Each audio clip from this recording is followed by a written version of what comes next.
जय हिंद बच्चों। चलो आज की पढ़ाई हम शुरू करें। आज ये तुम्हारा सेकंड लेक्चर है 9th ए एक्सरसाइज का। और इस एक्सरसाइज में देखो ये पहला क्वेश्चन है हमारे पास। The yellow line metro has 8 coaches, the red line metro has 6 coaches. What is the ratio of the coaches of the yellow versus the red line? तो पहले जो उन्होंने वर्ड यूज़ किया है yellow versus red.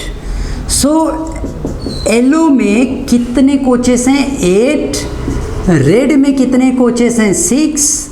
So required ratio ये हो जाएगा 8:6 which is 8/6, 2 4 जा 8, 2 3 जा 6, 4:3। ठीक है, ऐसे हमें सॉल्व करना है। ये छोटे छोटे क्वेश्चन दिए गए हैं।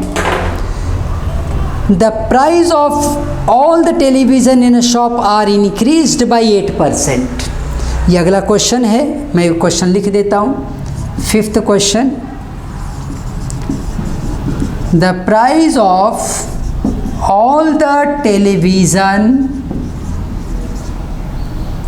in a shop is increased by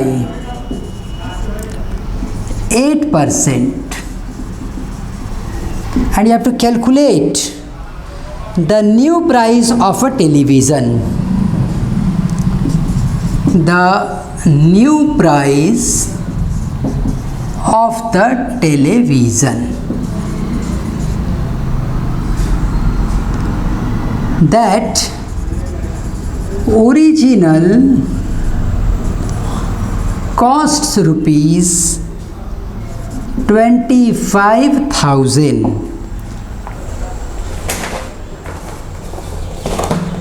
Now see, the price of all televisions increased by 8%. मतलब 100 रुपीज़ का अगर प्राइस था तो अब वो कितना बन गया 108 रुपीज़। तो व्हाट इज़ द चेंज अगर प्राइस 25,000 था तो हम देखो इसको इस रेशियो में सॉल्व कर लेंगे। हम यहाँ लिखेंगे गिवन रेशियो 100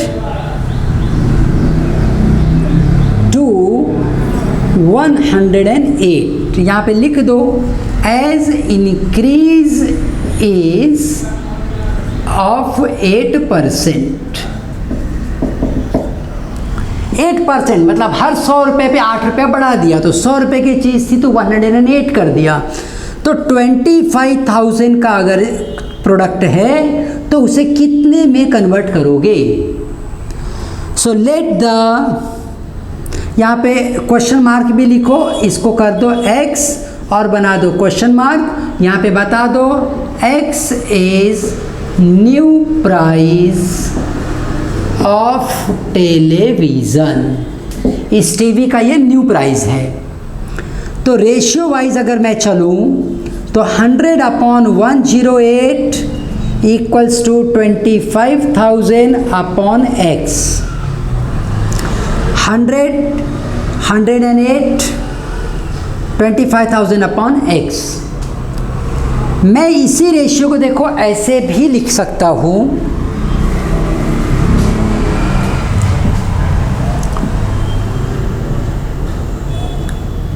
ये 108 ऊपर लिख सकता हूँ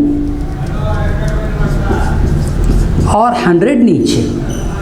ऐसा लिखने की क्या ज़रूरत थी मुझे x जो था वो ऊपर रखना था इसलिए। ठीक है, अब ये 25,000 इस तरफ लेकर आओ, x अपनी जगह पर रहेगा। ठीक है ना, ऐसे देखो x उसी जगह पर है, 25,000 यहाँ आ गया। मतलब कुछ इस तरह से 108/100 इंटू 25,000 इक्वल्स टू x। अब ये 2 जीरोस तो कट जाएंगे। 108 इंटू 250 इज वॉट x। तो इस x की वैल्यू मुझे पता करनी है तो मुझे क्या करना पड़ेगा, 250 का मल्टीप्लिकेशन करना है, किस में करना है, 108 में। जीरो मैं बाद में लिखूंगा, अभी खाली 25 से मल्टीप्लाई करता हूँ। 25 4 जा 100, 8 जा 200, 200 में से जीरो रखो, 20 यहाँ ले जाओ, ये जीरो है तो डायरेक्ट 20 नीचे आएगा, जीरो इधर लिखोगे, 2 यहाँ, 25 1 जा 25 और 2 27। अब एक जीरो भी था ना यहाँ पे, वो जीरो भी लिख दो अब। तो ये x की वैल्यू तुम्हें मिली 27000, 27,000 रुपीज़।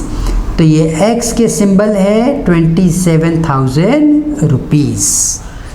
वेरी क्लियर एवरीबडी, ठीक। तो चलो हम अगले क्वेश्चन की इस तरफ आगे बढ़ें। तो बच्चों देखो, ये मैंने 6, 7 और 8 क्वेश्चन लिखा हुआ है बोर्ड पे, तुम अपने टेक्स्ट बुक से भी पढ़ सकते हो। क्वेश्चन में देखो क्या कह रहा है, 6th question, in a cell, generally cell लगते रहती है, अभी दिवाली का सीजन चल रहा है तो सेल चल रही है। In a sale the cost of a laptop is reduced by 25%। The normal price of computer करके लिखा है बुक में, लेकिन उन्हें लैपटॉप लिखना चाहिए। The normal price of the laptop was 33,000, calculate the new price. तो हम इस क्वेश्चन को भी उसी तरह से सॉल्व करेंगे जैसे हमने 5th वाला किया था। तो यहाँ पे हम अपना सॉल्यूशन लिखेंगे 6th क्वेश्चन के लिए। द गिवन रेशियो, ऐसा लिखते हैं, गिवन रिडक्शन इन प्राइस वो है 25%। इस हिसाब से हम लिखेंगे, सो 100 रुपीज़ इज़ रिड्यूस्ड टू 20 आएगा 75 रुपीज़। कैसे? क्योंकि उस 100 में से 25 तुमने माइनस करना है। 25% का रिडक्शन मतलब हर 100 रुपये में से 25 रुपया कम कर दिया। इस हिसाब से 33,000 का प्राइस कितना बन जाएगा, ये है question mark. x is the new price, ऐसा हम लिख देते हैं। अब इस क्वेश्चन को भी देखो सॉल्व करते समय हम कैसे आगे बढ़ेंगे। ये प्राइस, ये जो है ये ओल्ड प्राइजेस हैं, ये न्यू प्राइजेस हैं। तो रेशियो मैं ऐसे ही बनाऊंगा, 75/100 करूंगा। और इस तरफ क्या था, x अपॉन 33,000, x अपॉन 33,300, नहीं 300 नहीं है, बस खाली 33,000 है। अब यहाँ पे देखो हम लिखेंगे x इक्वल्स टू, ये x को ना तुम यहीं रखो, वही समझो, और ये पूरी वैल्यू उठा के यहाँ कर दो। तो 75/100 था, उसके पास जब ये वैल्यू आएगी तो 33,000 ऐसे बनेगा। ठीक, अगर किसी बच्चे को डाउट है तो देखो मैं ऐसे लिख के दिखा रहा हूँ कि x अपनी जगह पर है, 33 यहाँ पर आ गया और ये 1000 में, तो तुम ऐसे लिख रहे हो, वही बात है।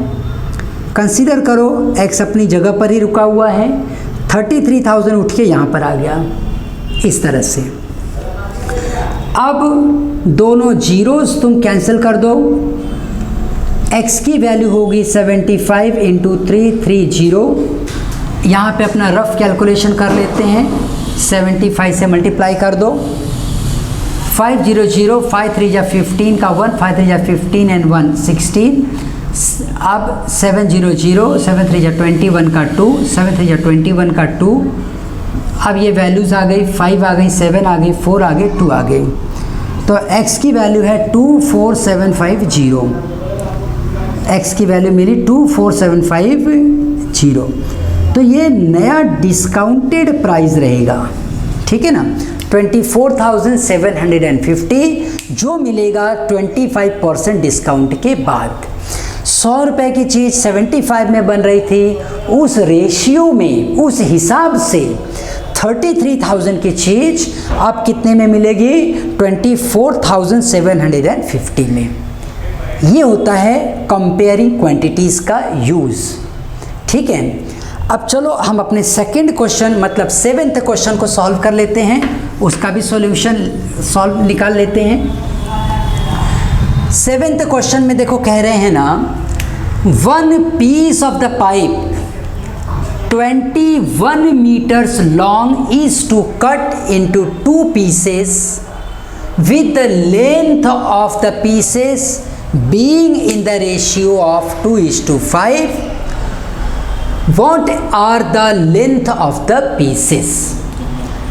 यहाँ पे रेशियो की लैंग्वेज में बात कर रहे हैं, रेशियो खुद दे रहे हैं, रेशियो उन्होंने खुद दिया है। अच्छा, बहुत अच्छी बात है। हम इस 7th क्वेश्चन के लिए लिखेंगे ना कि गिवन रेशियो क्या है भाई? Given ratio 2:5। गिवन रेशियो है 2:5। हम यहाँ पर लिखेंगे लेट के बी द कॉमन मल्टीपल। हमेशा याद रखो, लाइफ टाइम याद रखो, कोई भी क्वेश्चन हो जिसमें तुम्हें रेशियो दिए जाएंगे उसके एक कॉमन मल्टीपल होते ही हैं, और वो कॉमन मल्टीपल यहाँ पर हम के मान लेते हैं। So the values are 2k and 5k। अब यहाँ पर हमें दिया गया है total length of pipe, total length of pipe is 21 metre. मतलब ये कि जब आप इस पाइप को कट करोगे तो उसका रेशियो 2:5 का बनेगा, लेकिन जब इसको मिलाओगे तो पूरा 21 मीटर की पाइप थी, तो 21 मीटर की पाइप दिखनी चाहिए मुझे। ऐसा नहीं कि छोड़ आप बीच में का माल गायब कर दिए, बोले पाइप का है, बोलो 2 टुकड़ा बोले थे, है 2 टुकड़ा है, नहीं, पूरा माल रहना चाहिए, पूरी पाइप रहनी चाहिए, मिला के देखेंगे तो 21 मीटर होनी चाहिए। इसलिए हमने यहाँ पे कहा कि रेशियो का जो मल्टीपल था वो क्या था? के। अब जब इस रेशियो में काटा गया, एक टुकड़ा है 2k, दूसरा टुकड़ा है 5k, मिला के दोनों टुकड़े पूरा 21 होना चाहिए। ये है लॉजिक, इस क्वेश्चन को सॉल्व करने का लॉजिक ये है। ये था 2k और 5k, मिला के देखेंगे तो 7k = 21। k का मतलब हो जाएगा 21/7, 7 3 जा 21, k की वैल्यू आ गई 3। तो मैं दिख रहा है क्या? हाँ, वहाँ तक दिखेगा। अभी देखो k = 3 आ गया, तो 2k का मतलब हो जाएगा 2 × 3 मतलब 6, और 5k का मतलब हो जाएगा 5 × 3 मतलब 15। मतलब एक टुकड़ा जो है ना वो 6 मीटर का रहेगा, और दूसरा टुकड़ा जो है वो 15 मीटर का रहेगा। बहुत अच्छा क्वेश्चन है ये, स्टार मार्क कर लेना, अगर कोई टीचर चाहे तो पूछ सकता है। बहुत बढ़िया क्वेश्चन है ये कि कैसे ये 6 मीटर है, ये 15 मीटर है, दोनों मिला दोगे तो 21 मीटर बन जा रहा है, बन रहा है ना? यहाँ पे देखो ये 21 मीटर बन रहा है, और ये है 2k और ये है 5k। तो यहाँ यूनिट भी लिखना ज़रूरी रहता है, ठीक है ना, नहीं तो मार्क्स कटेंगे, इसलिए ध्यान रखो, और लिखोगे तो नहीं कटेंगे। अच्छा, ये 7th क्वेश्चन हमने यहाँ कंप्लीट किया है। अब हम अपने 8th क्वेश्चन की तरफ आगे बढ़ेंगे।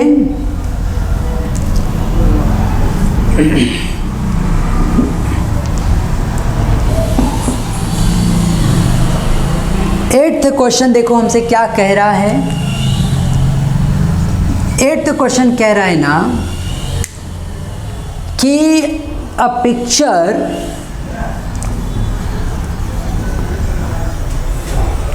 measuring this much inches high by this much inches wide,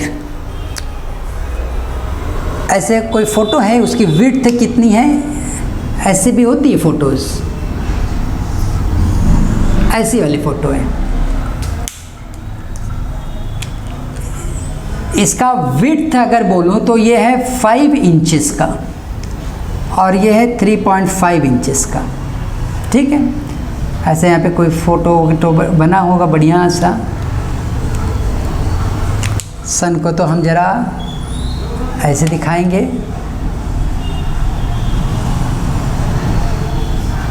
ठीक, बर्ड भी दिखा देते हैं।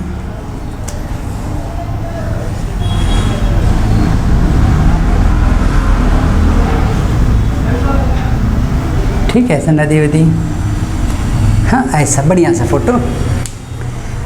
अब क्या होगा, a picture measuring 3.5 inches in high, इतना हाइट है और इतना विड्थ है, इज टू बी एनलार्ज्ड, इसको और बड़ा करना है।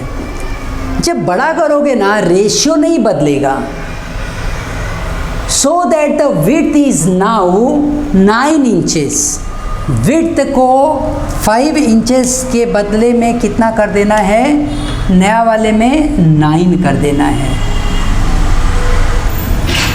तो इसका ये वाला लेंथ कितना रहेगा ये बताना है।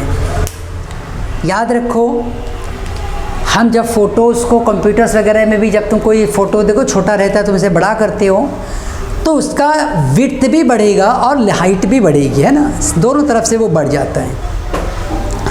तो इस हिसाब से यहाँ पे हम जो काम करेंगे वो देखो ऐसे रहेगा, given ratio of high and width, height and width 3.5 is to 5 inches। Let, अभी उसके बाद नए वाले के लिए 9 इंचेस क्या हो गया था, विड्थ, तो ये हमने हाई रखा है और इसको हमने विड्थ रखा है। नया विड्थ कितना चाहिए, 9, ये कितना चाहिए, x, तो हम यहाँ पे बता देते हैं कि x is the new height, x is the new height. तो अब देखो रेशियो कैसे बनाएंगे, 3.5 अपॉन 5 लिख रहा हूँ, 3.5 अपॉन 5, फिर x अपॉन 9, इस 9 को मैं इस तरफ ले लेता हूँ, 3.5 अपॉन 5 इंटू 9, यही x की वैल्यू है। यहाँ पे कट कर सकते हैं ना हम, 5 × 5, 5 7 × 35, पॉइंट था, डेसिमल आ जाएगा, ठीक।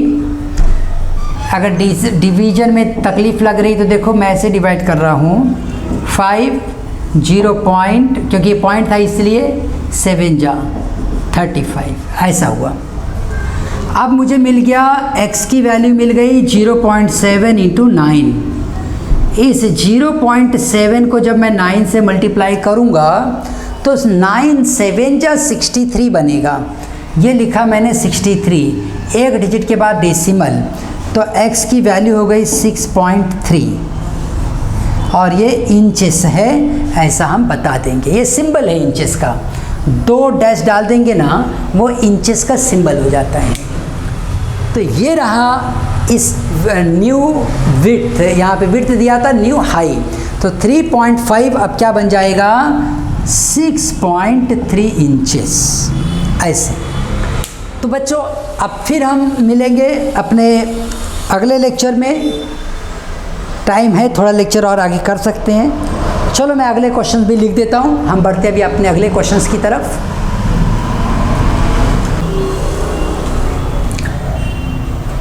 तो बच्चों ये है 9, 10th और 11th क्वेश्चन। 9th क्वेश्चन देखो क्या कह रहा है हमसे, a team played 18 games and on 12। तो गेम्स कितने खेले हैं उस टीम ने? टोटल 18। और यहाँ पे फिक्स था या तो दे विल ऑन और they will lose the game, एक ही चीज़ होगी, आइदर दे विल विन और दे विल नॉट विन। अब ऐसे में अगर उसने 12 गेम्स जीते हैं तो कितने गेम उसने लूज़ किए होंगे? 6। ड्रॉ भी हुआ होगा क्योंकि उसके बारे में इनकी कोई चर्चा है नहीं, बिकॉज उसने लूज़ क्या किया ये हमें पता नहीं है, गेम ड्रॉ हो गए, ऐसा भी होता है कभी कभी। तो खाली ऑन की बात कर रहे तो हम भी वही बात करेंगे। A team played 18 games and on it 12, ठीक है। What is the fraction of their games did they win? तो विन फ्रैक्शन अगर देखना है तो हमेशा होगा जो विनिंग गेम होंगे अपॉन टोटल गेम। तो विनिंग गेम थे 12 और टोटल गेम उसने खेले थे 18, और ये हो जाएगा 6 2 जा 12, 6 3 जा 18, 2:3। ये उनका विनिंग रेशियो है।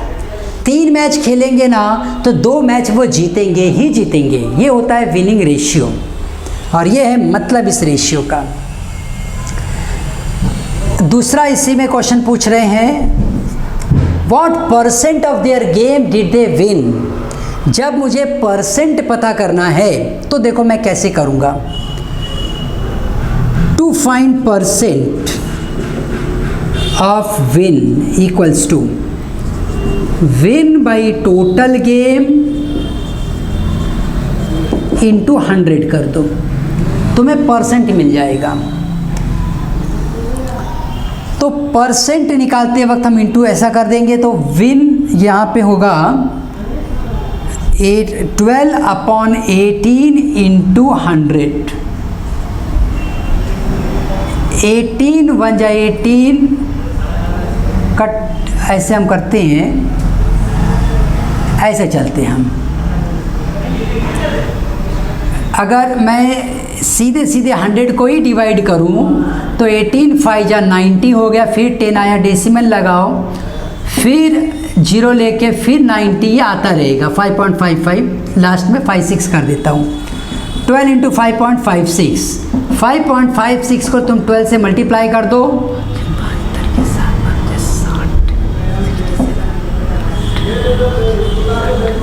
66.72%। ये क्या आएगा उनका विनिंग परसेंटेज। ये क्या हो गया उनका विनिंग परसेंटेज। तो ठीक है, हम इसको कैसे कन्वर्ट किया हमने, पहले आपने जब डिवाइड किया टोटल गेम से तो 1 में क्या आंसर आएगा वो पता किया। 1 गेम खेलेंगे तो उसके जीतने के क्या चांस है, तो फिर 100 गेम अगर उसने खेला तो 66.72 इतना गेम वो जीतेंगे। ऑफ कोर्स 0.72 का मतलब नहीं है, लेकिन ये एक सिंबॉलिक रिप्रेजेंटेशन बन जाता है नंबर के हिसाब से, कि अगर मोटा मोटी बोलो तो 66% गेम तो वो जीतेंगे ही जीतेंगे। ठीक है, अच्छा अब हम अपने अगले क्वेश्चन मतलब 10th क्वेश्चन की तरफ आगे बढ़ जाते हैं। 10th क्वेश्चन देखो क्या कह रहा है। 10th क्वेश्चन हमें दे रहा है the enrolment at a university increased from being 14,500 to being 17,000। इतना बड़ा है एनरोलमेंट। तो जब बढ़ गया इतना तो over a period of 5 year what is the percent increase, तो कितना परसेंट बढ़ा। तो पहले तुम्हें यहाँ पे ये आंसर फाइंड करते समय लिखना है increase in the admission, increase in admission, या ऐसा हम लिख देते हैं यहाँ पे इंक्रीज इन द एनरोलमेंट, क्योंकि उसने हमें एनरोलमेंट की बात की है तो हम भी एनरोलमेंट की बात करते हैं। Increase in enrolment is 17,000 minus 14,500, अब 17,000 में से 14,500 माइनस कर दोगे तो 2,500 ये आ जाता है। इतना बच्चों का इंक्रीमेंट बढ़ गया, ठीक है। 5 साल में बढ़ा है उससे हमें कोई मतलब नहीं है, उस डेटा से कोई मतलब नहीं है, खाली कितना इंक्रीज हुआ है ये पूछा जा रहा है। तो पहले एडमिशन कितने हुए थे 14,500, अब कितने एडमिशन आ गए हैं 17,000, तो कितना बढ़ा है ये 2,500। So percent increase equals to increment divided by original value into 100। तो पहले कितना होता था 14,500, अब कितना बढ़ गया 2,500, इंटू 100 कर दो, वो परसेंट बता देगा। 0 0 0 0 कट कर लो, 5 5 जा 25, 5 2 जा 10, 5 9 जा 45। अब 29 है, ये 5 है, ये आगे चल के बन जाएगा 500 अपॉन 29। तो ये वैल्यू देखो बनती है 500 को अगर मैं 29 से डिवाइड करूं, 29 2 जा ज़्यादा हो जाएगा, 1 जा चलते हैं, 10 में से 9 गया, 1 आया, 4 में से 2 गया, इतना 21 हो गया, 0 नीचे उतार लो। अब 210, तो 210 मतलब हम इसको 9 जा अगर लेके चलें, 29 9 जा ज़्यादा हो जाएगा, और 9 जा अगर ज़्यादा हो रहा है तो अच्छा 7 जा से ट्राई करते हैं। 7 9 जा 63 का 6, 7 2 जा 14, 14 और 6 20 हो गया, तो 7 जा से काम बन गया हमारा, और ये 7 आ गया। तो हम इसको लिख सकते हैं ना 17:7 अपॉन 29%। परसेंट की भाषा में हम इस तरह से इसको दिखा सकते हैं, ठीक है। अब जरा देख लें हमारी बुक में क्या आंसर दिया जा रहा है इन क्वेश्चंस का।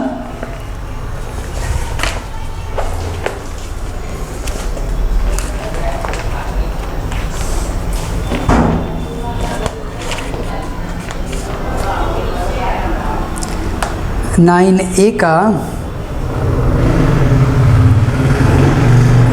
क्वेश्चन नंबर ये 10 था, 11 था, वो अप्रॉक्स में जा रहे हैं। हाँ बराबर है, ये मैंने क्वेश्चन कौन सा लिया 10th लिया, बराबर है। 17.24% है, चलेगा। इसके पहले 16.67, और डेसिमल के बाद इसके पीछे वाले आंसर में हमने 72 दिया था, वो 66 कितना दे रहे हैं 67%। तो ये डेसिमल के बाद के डिजिट अगर अलग हैं तो इससे फ़र्क नहीं पड़ता है, डेसिमल के पहले वाले डिजिट को ध्यान देना है, वो सेम होने चाहिए। यहाँ भी हमारा 17 पॉइंट जो आएगा that is okay, no problem. तो दोनों आंसर करेक्ट हैं। अब हम 11th क्वेश्चन की तरफ आगे बढ़ जाते हैं। 11th क्वेश्चन देखते हैं क्या कह रहा है 11th क्वेश्चन।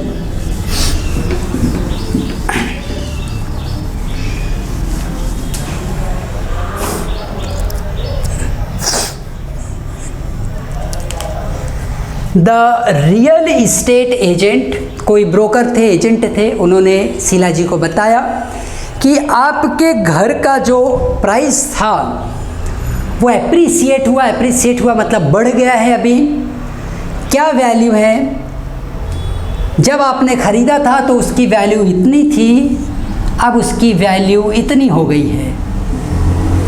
तो कितना इंक्रीज़ हुआ है, कितना परसेंट इंक्रीज़ हुआ है, ये पूछा जा रहा है। तो हम ऐसे फिर सॉल्व करेंगे इसको और यही लिखेंगे इंक्रीमेंट इन प्राइस। तो 30,11,000 माइनस 30,02,500, तो कितना बढ़ा है वो देख लो, बाकी तो कुछ प्रॉब्लम नहीं है। 30,11,000 में से 30,02,500 ये माइनस कर दो, 0 0, 10 में से 5 गया 5 आया, 10 में से 2 गया 8 आया, 0 का 0 0 एंड ये 0। 8500 ये प्राइस बड़ा है, 8500 रुपीज़। ऑफकोर्स बहुत छोटा सा इंक्रीमेंट है ये, कोई बहुत अच्छा बहुत बड़ा इंक्रीमेंट नहीं है। ऐसे सही जगह पर जो प्रॉपर्टीज़ होती हैं वो तो 3 साल में डबल हो जाए, ट्रिपल हो जाए, डिपेंड करता है कि कैसे लोकेशन थी उस प्रॉपर्टी की।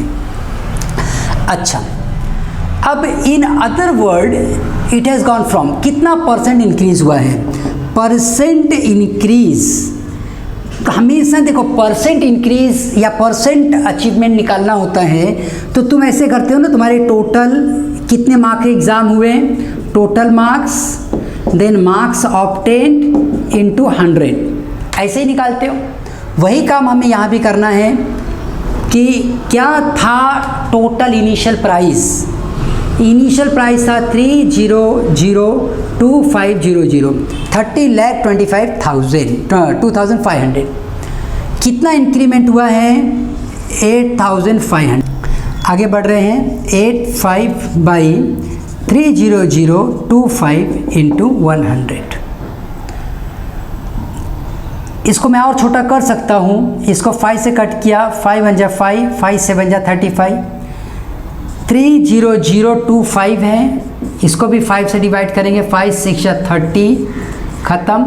एक 0 नीचे आया, 0 लेके मैंने 2 नीचे उतारा, लेकिन 2 अभी भी छोटा है, फिर एक 0 रख के 5 उतारा, 5 5 जा 25। तो याद रखना, इसको ओरली नहीं करने जाना, नहीं तो बहुत से बच्चे मिस्टेक करते हैं, वो 605 लिख के हट जाएंगे, यहाँ गलती होती है।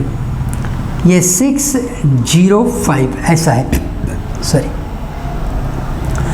अब अगला पॉइंट यह आता है कि अब हम इसको आगे कैसे सॉल्व करेंगे। 17 इंटू 100 अपॉन 6005 जो कि बनेगा 1700/6005। हम क्या करते हैं, 1700 लिखते हैं, 1700, इसे डिवाइड करना है 6005 से। और छोटा करने के प्रॉब्लम में नहीं जाएंगे, हम यहाँ पे सीधे डेसिमल ले लेते हैं। डेसिमल लेने की वजह से तुम यहाँ पे एक 0 ले सकते हो। अब 17,000 एक बड़ा नंबर है, तो क्या करो, इसके 3 डिजिट छोड़ दो, इसके भी 3 डिजिट छोड़ दो। 6 2 जा से काम बन सकता है, 6005 को 2 से ले चलो, 2 5 जा 10, 0 2 6 जा 12। सो 1 2 0 1 0 माइनस किया, 0 आया, ये 10 में से 1 9, ये 9 डायरेक्ट, और ये 6 में से 2 4, ये ख़त्म। अब फिर से तुम यहाँ पे अगला डिजिट तो नहीं ले सकते हैं, तो फिर क्या करो, देखो 4990, ये 6005 से छोटा है, तो यहाँ पे क्या करो, एक 0 लिख कर, डेसिमल लिया हुआ है तो एक 0 आप ऑलरेडी ले सकते हो अभी, और एक चाहिए तो फिर 0 रख के लेना पड़ेगा। इससे काम हमारा हो गया है। अब यहाँ पे 3 डिजिट छोड़ दो, यहाँ पे 3 डिजिट छोड़ दो, 6 8 जा से काम करके देखते हैं, 8 5 जा 40, 0 8 6 जा 48, 48040, सब्ट्रैक्ट करो, 0 10 में से 4 गया 6, 8 आ गया, ठीक है ना, 9 में से 8 गया 1, ये ख़त्म। 8 जा तक ही जाओ, उसके आगे जाना नहीं है। तो जब तुम इसे कट करते हो तो ये अप्रॉक्स हो जाता है 0.28%, ठीक है। ये 0.28, और तुम फाइनल आंसर तक नहीं गए हो, मतलब तुम्हें यहाँ पे 0 0 नहीं लाया, इसलिए यहाँ पर अप्रॉक्स लिख दो, अप्रॉक्स, ठीक है। तो ये रहा हमारा 11th क्वेश्चन। हम फिर मिलेंगे अपने अगले वीडियो में, और रिमेनिंग क्वेश्चंस को फिर हम सॉल्व करेंगे। और जैसा कि मैंने कहा मेरे अपने सारे ऑनलाइन के बच्चों से, अगर तुम्हें कोई डाउट है, कोई डिफ़िकल्टी है, कुछ पूछना है, तो अब ये क्लासेस तुम्हारे स्कूल के पास में है। मेरा ये नंबर दिया गया है, इस नंबर पे कॉल करके तुम आ सकते हो। अपने 4-5 दोस्तों का एक ग्रुप बनाओ, मुझे कॉल करके टाइम ले लो। सैटरडे संडे का कोई एक टाइम हम फिक्स करेंगे, उस दिन मैं फेस टू फेस तुमसे मिलूँगा और तुम्हारी डिफ़िकल्टी सॉल्व करूँगा। उसके लिए कुछ चार्ज देना नहीं है, ये मेरे सारे ऑनलाइन के बच्चों के लिए है। ठीक है, तो बच्चों खूब मेहनत से पढ़ो, जम के पढ़ाई करो। आओ हम एक साथ कहें, भारत माता की जय।